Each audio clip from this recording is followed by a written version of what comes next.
ഇനി മറ്റൊരു വാർത്തയിലേക്ക്. വടക്കൻ കേരളത്തിൽ തെയ്യക്കാലം തുടരുകയാണ്. കാസർഗോഡ് പെരിയയിലെ ഈ വർഷത്തെ ആദ്യ വയനാട്ട് കുലവൻ തെയ്യം കെട്ട് മഹോത്സവം കഴിഞ്ഞ ദിവസം സമാപിച്ചു. പെരിയ കുഞ്ഞിവളപ്പ് തറവാട്ടിലാണ് കുലവന്റെയും പരിവാരങ്ങളുടെയും തെയ്യാട്ടം നടന്നത്.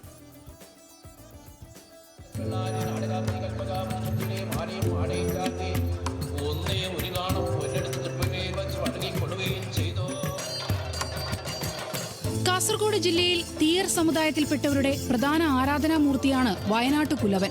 വയനാട്ട് കുലവന്റെ പരികർമ്മിയായി എപ്പോഴും തീയർ സമുദായത്തിൽപ്പെട്ട ആളുകളാണ് ഉണ്ടാവുക. വയനാട്ട് കുലവൻ തെയ്യത്തെ തൊണ്ടച്ചൻ തെയ്യമെന്നും വിളിക്കാറുണ്ട്. പൂർവികൻ എന്നാണ് തൊണ്ടച്ചൻ എന്ന വാക്കിന്റെ അർത്ഥം. പരമ്പരാഗതമായി വണ്ണാൻ സമുദായത്തിൽപ്പെട്ട ആളുകളാണ് ഈ തെയ്യം കെട്ടുന്നത്.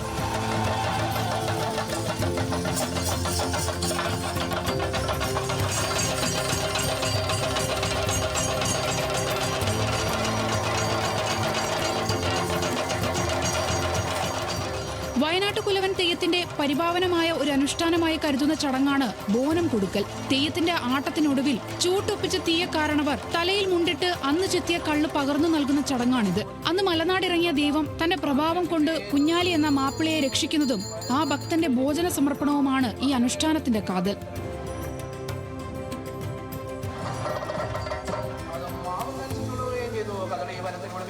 ന്യൂസ് മലയാളം, കാസർഗോഡ്.